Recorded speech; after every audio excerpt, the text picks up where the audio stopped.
Hello, this is Dr. Rachel Edoho-Eket, and we are recording the Innovators Mindset podcast. That's you got the music. Yeah, I gotta play the music.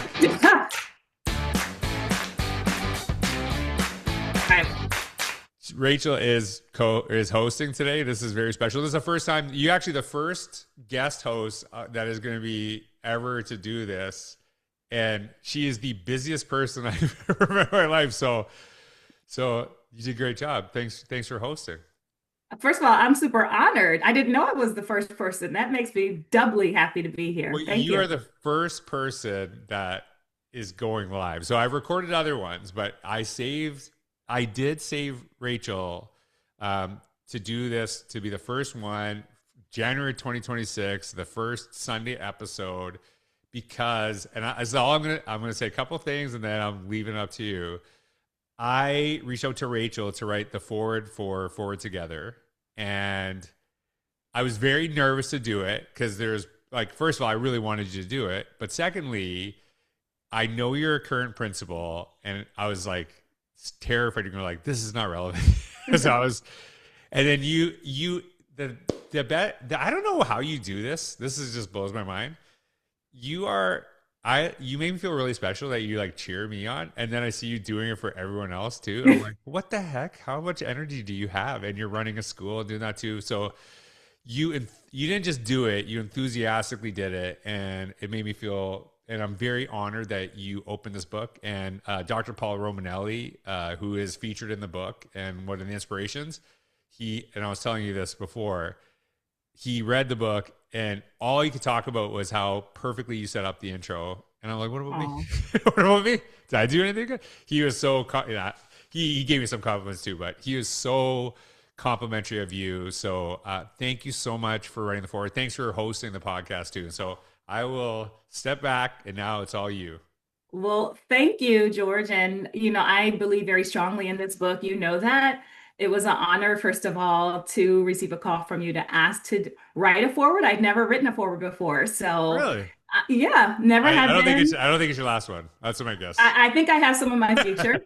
So I'm very grateful for that opportunity. And this is a book that I really do believe is going to help school leaders. And you know me, I would not put my name on something that I don't feel strongly I about. know that. That's why I was Yeah, terrified.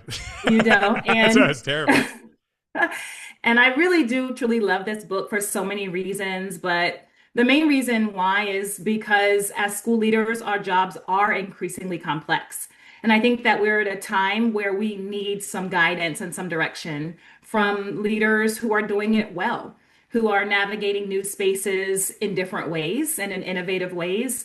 And so I really love the book, Forward Together, and I think it's going to help a lot of people as we are navigating some new spaces, some contentious spaces, some spaces where we're disagreeing, and we may not always have that nice solution in a box, in a bow wrapped up. Right. But I think your book really does help provide guidance for school leaders. So Well, thank you for writing it. and I will the format of this podcast. Rachel has questions for me about the book that I have no idea what they are, so I don't like being prepped for them. I like kind of just going off the cuff.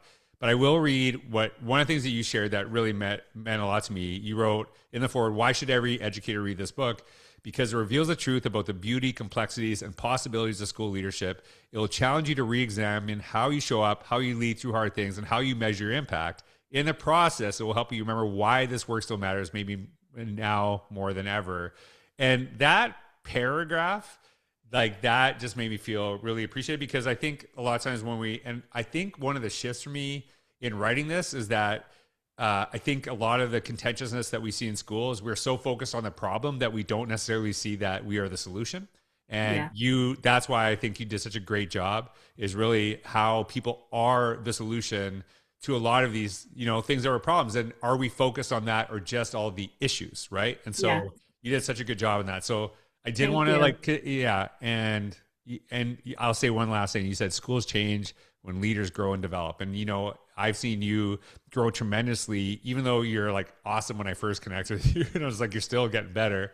But as I shared in the book, there's a lot of growth that I had kind of Hmm. understanding, what are some of the things that I was causing an issue for and how did I redirect that? So I Yeah. will now turn it over to you. But again, I just want to make sure everyone knows how grateful I am that you wrote this forward and how truly honored I was that you agreed to it and that you didn't just agree to it, but just enthusiastically. And I just feel like when you did that, I was like, teachers are so blessed. That community is so blessed to have you. So, Oh, so thank you thank so much. you. Yeah.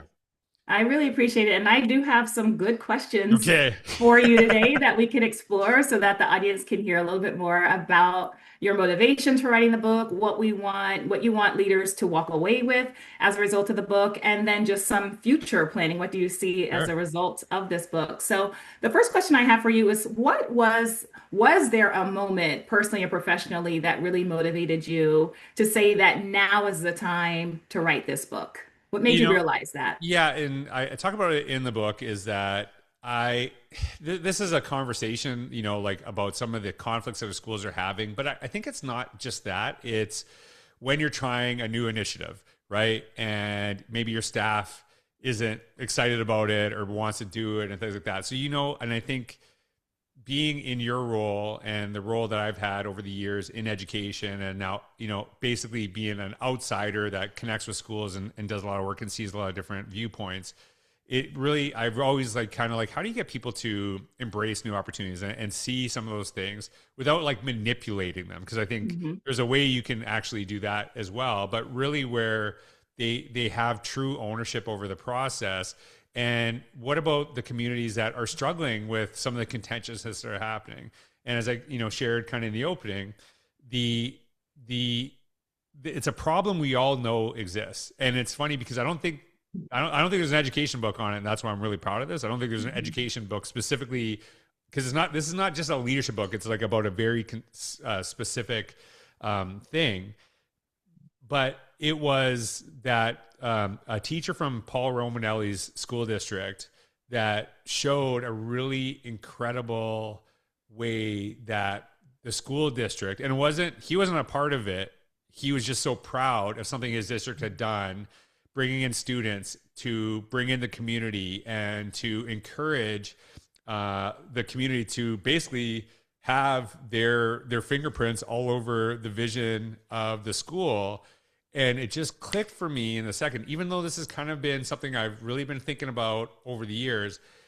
The shift I think that happened was, as I said, we were so focused on the problem that weren't looking for the solution. And then you see schools are already doing great stuff. They're already Hmm. connecting to the community. How do you highlight some of those things? And so one of the things I was really intentional about was when I was showing the great stuff, and it was like schools and leaders, and just having you even write the forward is like you are the epitome of bringing people together and that in your community. But some of the issues that I talked about, I really focused on myself because it's way Hmm. easier for me to like talk about some of the mistakes I've made, and people see, hopefully, as you kind of prefaced in the forward, that you can see yourself in that. So I think it was really like, as soon as I saw it, I'm like, oh, there it is.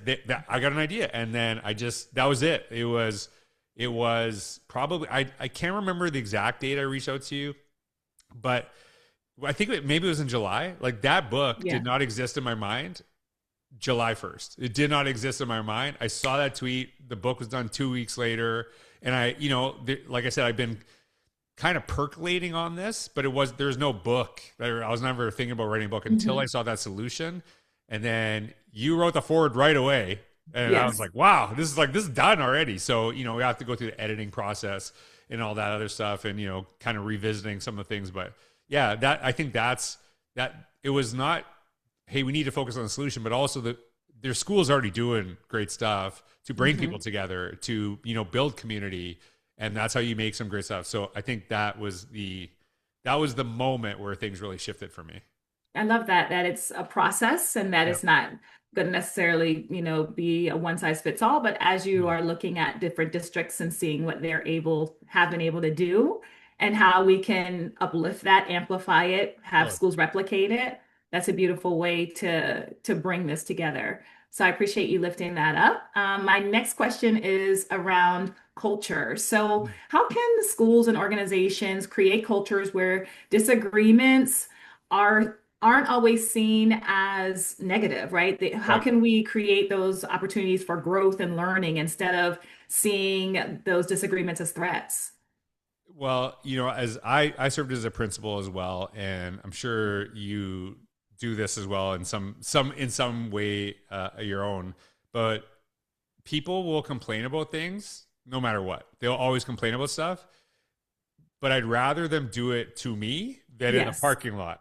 like I where I'm not and I have no idea what's going on. I want to know what's Yes. happening. And I used to say to my staff all the time that I cannot solve problems that I do not know exist. So Hmm. you don't complain about this, behind my back or something. Like if you have an issue, come tell me so I can figure this out. And I think people really were appreciated that because it wasn't, Hmm. this is not an issue. Oh no, no. It's like, hey, of course we have issues. Of course there's problems with that too. And I think that for me, doing some of the work that I do currently, consulting and speaking with districts, I go into a place, people don't know me, people don't know, I don't know them. I'm trying to figure it out. So I'll share some ideas with them and full, basically say to them, like, I don't know everything. I'm trying to figure stuff out too. Hmm. So I want you to share any questions you have, share any ideas, that you're doing already, but also challenge me and push back on the stuff I'm doing. And you should see when I do that. People are shocked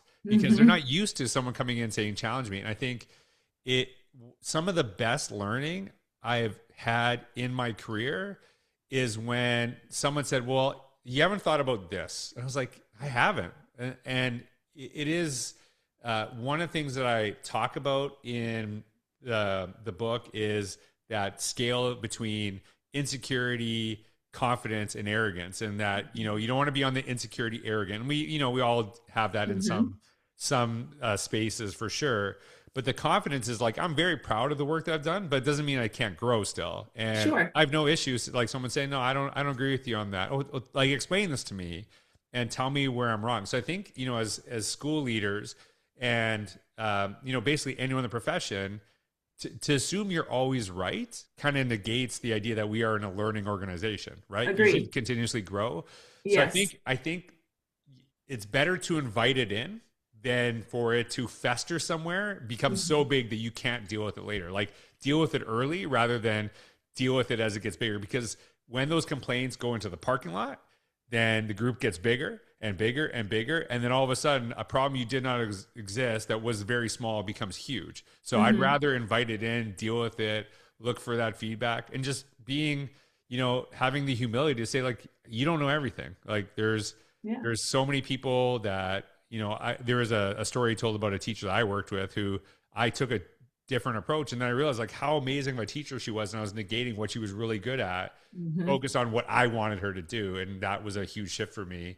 And it wasn't, the shift wasn't intentional, but it was super helpful. And it, helped my, like my practice moving forward. So I think it's just inviting that stuff in. And I'm like curious, like, how do you do that currently in your role, as a Yeah. principal? Like, how do you do that?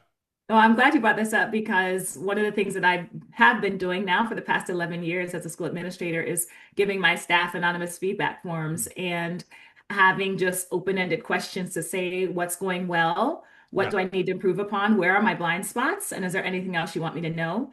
And the first time that I did it at my new current school, the staff said they had never been in a position to Yeah. give their principal feedback before. And I appreciate that because as leaders, we don't always think to ask everyone in our building for feedback. We are always the people who tend to Right. give feedback to other people, but that two-way feedback is really powerful. And I always gain really good insights. My assistant principal and I will review every single response and then come back with staff and our leadership team to say, here are some of our thoughts. What are we missing? Here's what we're hearing. How can we come together and coalesce to work together to make our school better? So we're Yeah. never going to be in a place where we have it all figured out, like you said. But when there is an effort being made Mhm. from everyone to improve, then you can't complain about that. Now, there Well, are some things that are higher than our yeah. school, of course, and Right. we address those. But if there's definitely school-based things that we can do, process improvements, we're all about that. Yeah, and I think one of the big focus of the book is really kind of modeling, Mhm. the things that you want to see in the classroom, like especially as a leader, and you asking your staff for that feedback, and having the willingness to act upon it is great practice for teachers in the classrooms, right? Yes, The end of the year survey that you ask your students doesn't help those students, right? So it's that's better right. to like ask it earlier so that they have Yes, the best experience possible. You don't like, hey, I'm going to be really good for the next ones, right? So exactly. so like, that I think that's a great process too in the classroom is like, hey, like what are some things that you see? How can I Hmm. help you more? What are some maybe issues that you have and actually doing something with that. And I think Yes. when, and maybe it's not addressed in a perfect way, but even being addressed in some way shows a willingness to grow, Yes. at any level. So I think The that's acknowledgement. such a great practice that you're modeling, in your own school. So, Thank which is you. why I Yeah. asked you right before, because I knew you like,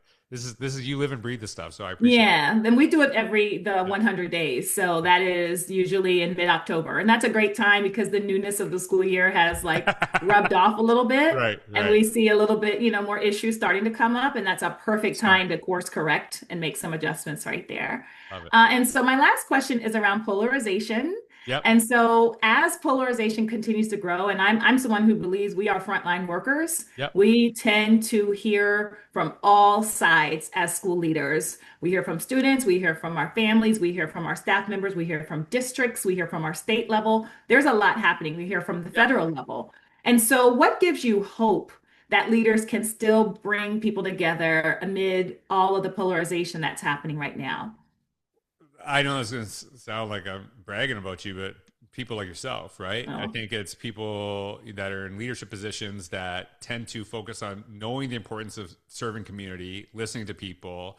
And, when you have some of those contentious topics, and, I think we are so quick to respond to something with our viewpoints.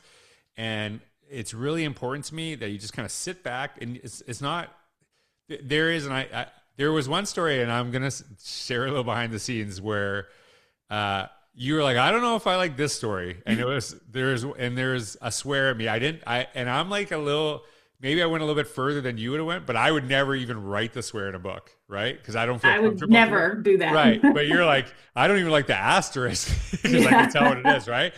But there's, there are times when you have to say, nothing's coming out of this conversation. Like this is not, we have different views. This person does not like me. And I have to focus on uh, the majority of people that want to move forward. And so there are some times where you have to just kind of move on. And I know that's Mhm. like weird advice to give, but it's reality. You have a bunch of people and that really want to grow, want to get better, want to move forward. And then we sometimes focus on people that will suck the energy out of us, and nothing we do will change it. And you have to learn to recognize that sometimes. Mhm. But I think when you have those conversations, you can recognize that quick. And is someone asking out of curiosity and want to get better, wants to improve the experience, and not responding immediately, but just listening because, Mhm. hey, like, tell me more. Like, okay, so I don't really understand that issue. Tell me more. Like, where are you seeing this? Where are you having the conversation? And letting them talk and letting them have the conversation. And I think, really acknowledging some of those things, but we're so quick to like take sides, and one of the big premises of the book, and I was just having this conversation with someone. I don't know if you're the same way. I wouldn't be shocked. Yeah, I'm very competitive. Like I'm a super competitive person. I think you probably have a little competition in you well. I was athletic, Yeah. but Right. yeah. But there's that. And I think that's where I get it from. But the thing I know, and I really grew to learn is in leadership, you don't win by ostracizing others. You win by others doing well because of your role. And that's where it's still like a competitive thing to me is like, hey, I do better when everyone else does better. Hmm. That's how it is. And so I think that was like a big focus for me is like, how do we focus over, like, you win when you build the we, not when you actually are all about you and being right. Yes. Right. And there's even conversations I had in the book where sometimes I so believed in something, but my staff was not ready for it. And I defaulted to my staff because I'm like, hey, listen, I get it. So can we revisit this in the future? And it was hard for me to say that because I was so adamant about something, but it was like, I built trust because I said, hey, when you get feedback, I want to listen to you. We'll build this Right. together. And so when they saw that, I was like, hey, no, if I don't like what you're saying, even as a majority, too bad.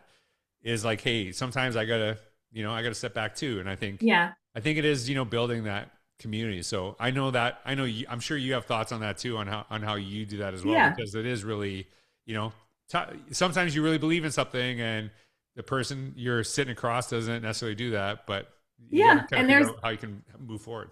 there's definitely value in listening to other people, and sometimes we do have to acquiesce as leaders. That's Yeah. normal. I Yeah. think that's a part of a give and take. There are definitely times when our staff has to acquiesce to things that we are asking them to do. Yeah. So I think that's part of that sort of symbiotic relationship, and it is a relationship. So it's never going to be a situation where one person is dominating everything. And if there is that situation, people will leave. Staff will not stay under those Totally. circumstances. So yeah, I mean, I definitely agree with what you said, and that it brings it kind of together. Your book is called Forward Together, Mm. and that's what it's about. It's not George moves forward, Rachel moves forward. It is we have to move Right. forward as a team, even if we have maybe different opinions or different perspectives. That doesn't mean that we cannot create something new together. Right. So to me, when I look at this book, I see a lot of practical things to try and to do. I hear a lot of stories that are impactful from your experience in leadership, from the districts that you've served in. And I see leaders being able to really walk away finding something that works for them, especially during times that are challenging. This is a very, very challenging job. I talk about that a lot. This is not for the faint of heart being a school leader right now. And Right. so, any resources like your book that can be helpful to school leaders is going to be powerful. Well, I know you're hosting, but I just want to say thanks first of all for taking time on your podcast. I know you have family commitments. You're doing this on a December, like when you're not working. So I really appreciate it. The other thing too, and I want to share this. I have connected with you for a long time now. We have never actually met in person, and Yes, I will see you coming up in January, and I get to hand the book to you. I'm So I'm excited. excited because I've never actually met you in person, and like I don't even know if that's a thing anymore. Like, have we met? Like, does this count? But like, I haven't seen you in the We same have room not or whatever. physically met, and Yeah, it's I'm very excited to yeah, see you in yeah, person. yeah. Ditto. So just thanks so much because like if you hated it, I would have just trashed the book. I would No, like, you would not yes, I have. would have. Like, no, if she doesn't like it, I am out. So, because I know you're doing this work currently. So I think that's the most important thing is it relevant to what people are doing today, and so you validated that. So, thanks so Thank you. much for taking time out of your day, and I'll say goodbye to everybody, but I'll let you say the final goodbye since you're hosting. Well, congratulations on a wonderful book that you've written, and pick up a copy. It's great. Everyone's going Thanks. to enjoy it. Thanks, everyone. Have a wonderful day.